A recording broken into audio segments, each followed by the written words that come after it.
The Manhattan skyline, a jagged symphony of glass and steel, was my kingdom. From my penthouse, perched atop one of the city's most imposing skyscrapers, I surveyed my domain. The air was thin, crisp, and carried the faint scent of ambition. A perfume I'd worn for so long, it had become my own. My name is Anya Volkov, and I had built this empire, brick by gilded brick, with a will as sharp as the shards of glass that framed my view. Below, in the cavernous kitchen of my sprawling apartment, my father, Mikhail, moved with the quiet efficiency of a ghost. He was a man out of time, his hands calloused from a lifetime of manual labor, his eyes holding a gentle resignation that always irked me. He was my constant, unwelcome anchor to a past I'd long since shed. While I dined on caviar and discussed multi-million-dollar deals, he scrubbed floors and polished silver, a silent testament to my ascent. "Mikhail," I'd call, my voice dripping with an impatience I never bothered to mask. "The briefing papers for the Sterling merger. Have they been prepared?" He would nod, his gaze never quite meeting mine, and disappear to fetch them, his shuffling footsteps a grating soundtrack to my success. Today was different. Today the air in my penthouse felt charged with an almost palpable tension. Mr. Sterling himself, the enigmatic titan of industry I'd pursued for months, was coming for a private meeting. This was it, the culmination of years of maneuvering, of sacrificing relationships, of crushing competitors. My entire future, the final glittering jewel in my crown, rested on this afternoon. I smoothed the lapels of my custom-tailored suit, the silk cool against my skin, and glanced at my reflection. Anya Volkov, poised, powerful, impenetrable. No one could touch me. Not here. Not now. Don't forget to subscribe to the channel for more gripping stories and to join our community of viewers. The doorbell chimed, a delicate, cultured sound that belied the earthquake it heralded. My heart hammered against my ribs, a frantic drumbeat against the polished silence of my apartment. Sterling. He was here. I took a deep, steadying breath, exhaling the manufactured calm I'd cultivated for years. I opened the door to a man who was every bit as imposing as his reputation. Tall, with silver threaded through his dark hair and eyes that seemed to pierce through pretenses, he exuded an aura of quiet authority. His handshake was firm, his gaze direct. "Ms. Volkov," he said, his voice a low baritone. "Thank you for inviting me." "Mr. Sterling," I replied, forcing a smile that I hoped didn't reveal the tremor beneath. "The pleasure is entirely mine. Please come in."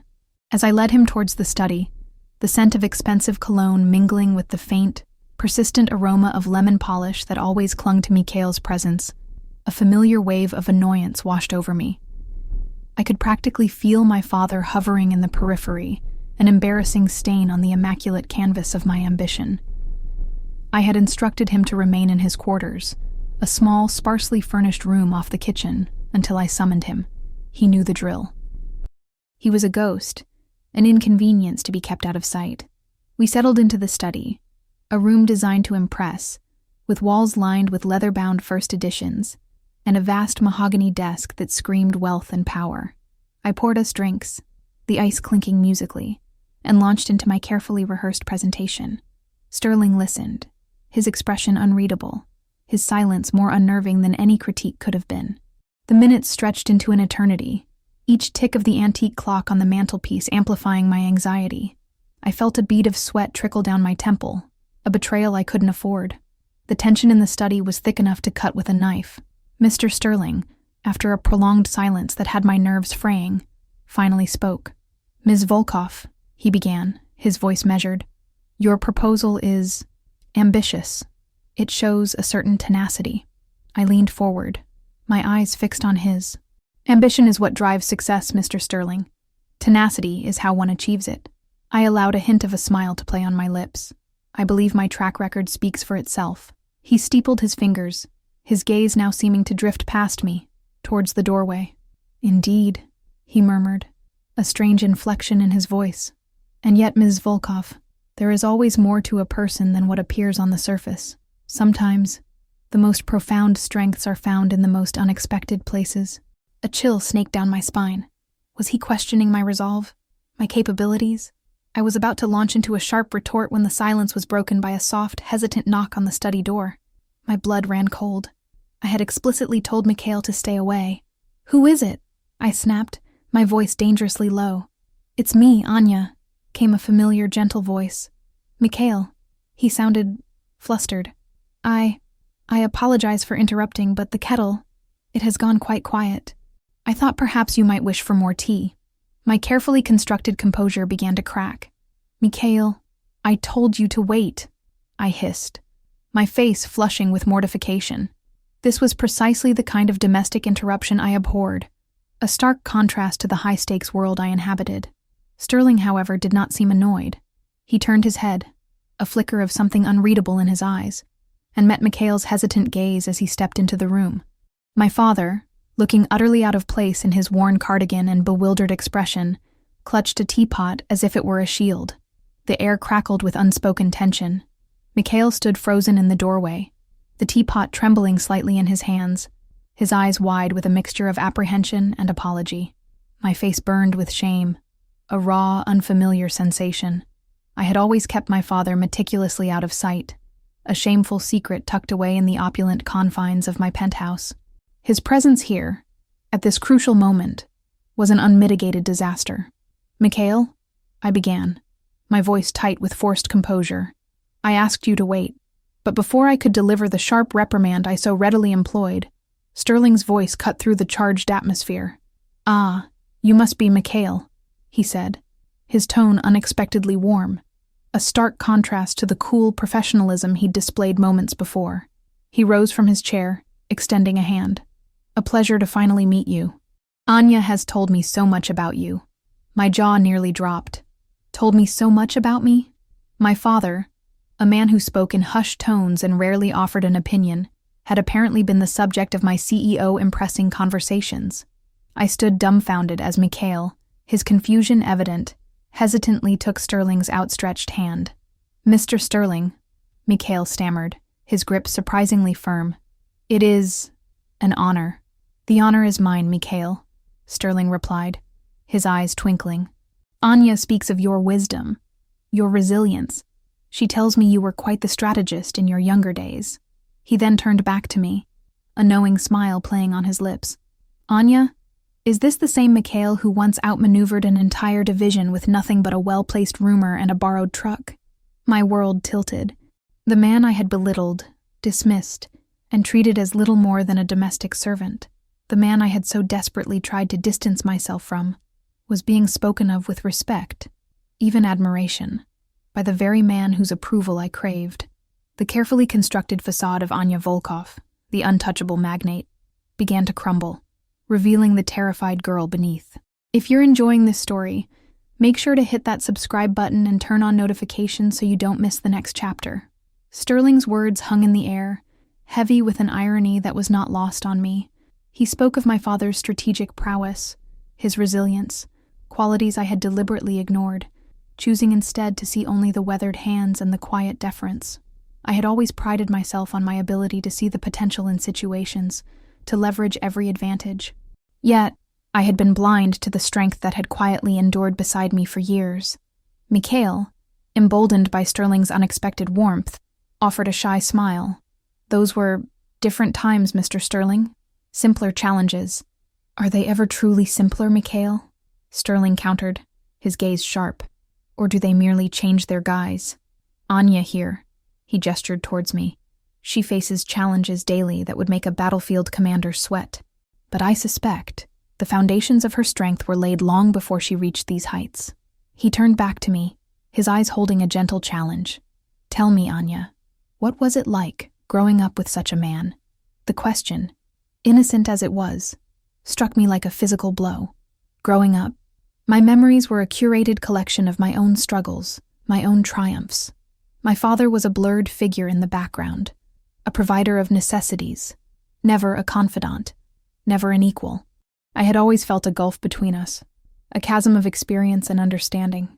He had lived a life of quiet dignity, while I had craved the roar of the crowd, the intoxicating rush of power. It was functional, I managed to say, my voice betraying a slight tremor. He provided. I learned to fend for myself. The inadequacy of my answer was palpable, even to me. Sterling's expression softened, a hint of sadness clouding his features. He didn't press further, but the unspoken question lingered in the air between us. What had I sacrificed for my ambition, and at what cost?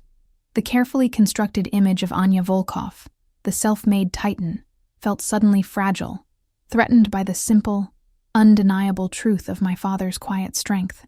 The meeting with Sterling continued, but the easy flow of my usual confident negotiation had been replaced by a stilted, almost forced exchange. Sterling, though still engaged, seemed to have shifted his focus. His gaze would occasionally drift towards Mikhail, who had, at my discreet but firm gesture, retreated to the periphery of the room, standing silently by the large window, looking out at the city that was my dominion. I found myself increasingly distracted, my mind replaying Sterling's words, his genuine interest in my father. It was a foreign concept. In my world, personal history was a weakness, a vulnerability to be exploited, or, more often, discarded. My father, with his worn hands and his quiet stories, represented a past I had actively worked to bury. I had seen his love as a burden, his presence as a constant reminder of my humble beginnings, a stark contrast to the glittering future I envisioned. I remembered countless instances where I had dismissed his concerns, belittled his advice, and treated his simple offers of help with thinly veiled contempt. He had once tried to offer me a worn, leather-bound journal he had kept for years, filled with his observations and reflections. I had waved it away, calling it sentimental nonsense, and told him I had no time for such trivialities. The memory now brought a sharp pang of guilt. Had I been so blinded by my ambition that I had failed to see the richness of his life, the quiet wisdom he possessed? Sterling's presence had inadvertently held up a mirror to my soul, and the reflection was far from flattering. I saw a woman consumed by her own ambition, so desperate to climb that she had trampled on the very foundations of her life. The shame that had flickered earlier now began to smolder, a persistent ember beneath the surface of my controlled demeanor. I was the architect of my own gilded cage, and for the first time, I felt the bars closing in. Sterling eventually departed, leaving behind a handshake and a promise to be in touch. As the heavy oak door clicked shut behind him, a profound silence descended upon the penthouse, broken only by the distant hum of city traffic. The air, once thick with anticipation and the scent of expensive cologne, now felt heavy, suffocating, laden with the unspoken weight of my own shortcomings. I turned to face Mikhail, who stood by the window, his gaze fixed on the sprawling metropolis below. His shoulders were slightly slumped, and I could see the familiar lines of quiet resignation etched deeper into his face.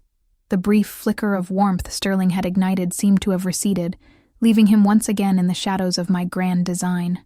"Mikhail," I began, my voice softer than I intended, the sharp edges of my usual command blunted. He turned, his eyes meeting mine, and for the first time, I saw not just resignation, but a deep, profound sadness. "Anya," he said, his voice raspy. I did not mean to intrude."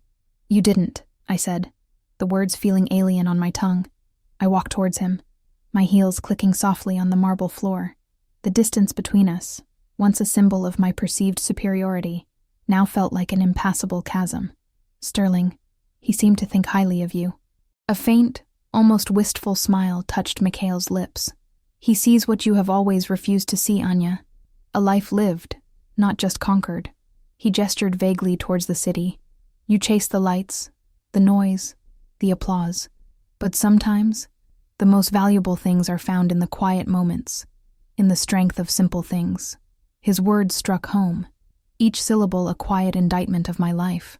I had been so focused on building an empire that I had neglected to build a life, a meaningful connection with the people who mattered most. The ambition that had fueled me for so long now felt hollow, a brittle shell protecting a core of profound loneliness. The realization hit me with the force of a physical blow, the weight of my regret pressing down, threatening to crush me. This chapter is packed with emotion. If you're moved by Anya's journey, make sure to subscribe and share this video with friends who appreciate powerful stories. The days that followed were a blur of disquiet. Sterling's call never came. My carefully orchestrated deal, the one that was supposed to cement my reputation, stalled. The silence from his office was deafening, a stark contrast to the usual flurry of activity that accompanied my successes. I found myself pacing my penthouse, the glittering cityscape outside now seeming to mock me. My usual strategies felt ineffective, my sharp mind dulled by an unfamiliar unease.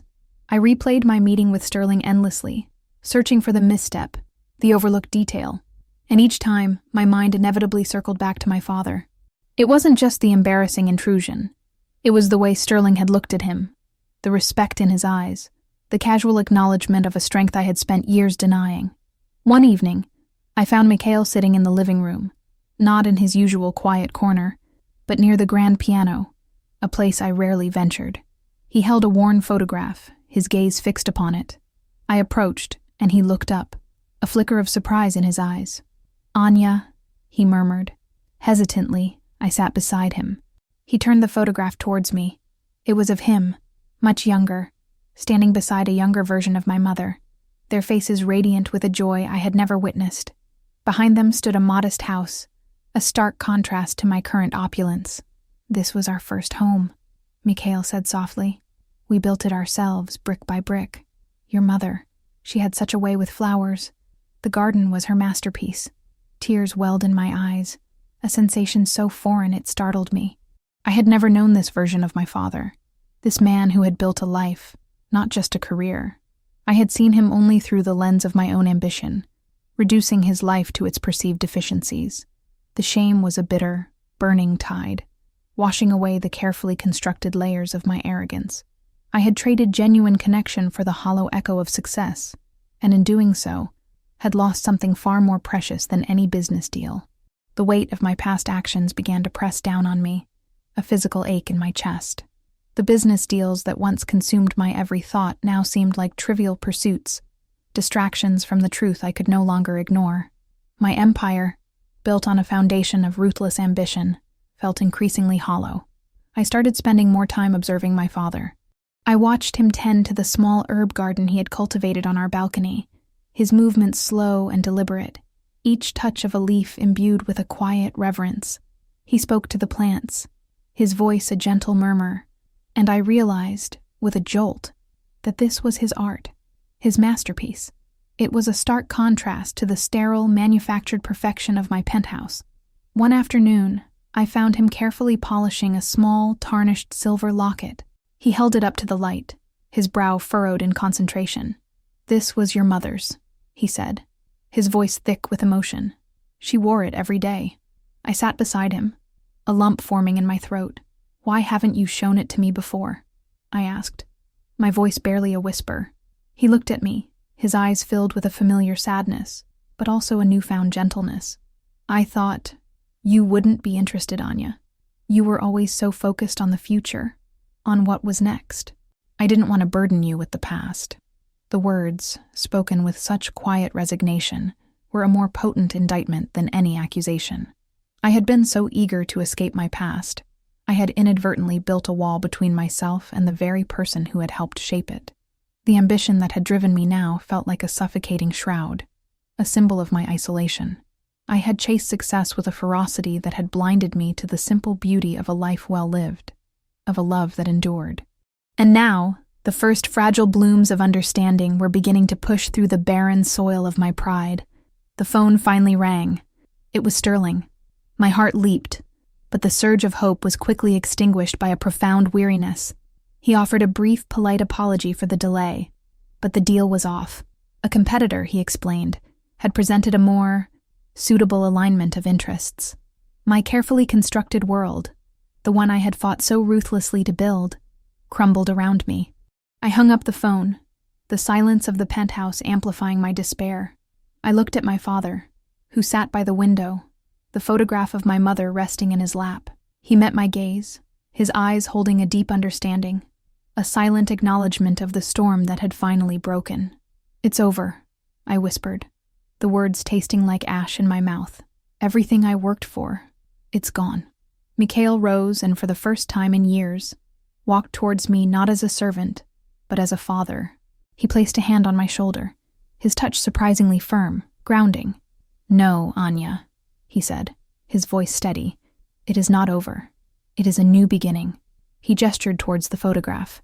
Your mother and I, we built our life with nothing but love and hard work. We faced setbacks, Anya. Many setbacks. But we always had each other. And we always had hope. He looked out at the city, his gaze no longer filled with resignation, but with a quiet strength. This city, it has a way of taking, but it also has a way of giving back, if you are willing to see it. Tears streamed down my face, not of self-pity, but of a profound, heartbreaking realization. I had chased power, wealth, and recognition, believing they were the keys to happiness, but I had overlooked the most valuable currency of all: love, connection, and the quiet dignity of a life lived with purpose. The ashes of my ambition lay around me, but in their place, a fragile seed of hope began to stir. I had lost my empire, but perhaps, just perhaps, I was finally on the path to finding myself. If you were touched by Anya's transformation, please hit that subscribe button and join us for more stories that explore the complexities of the human heart. Your support means the world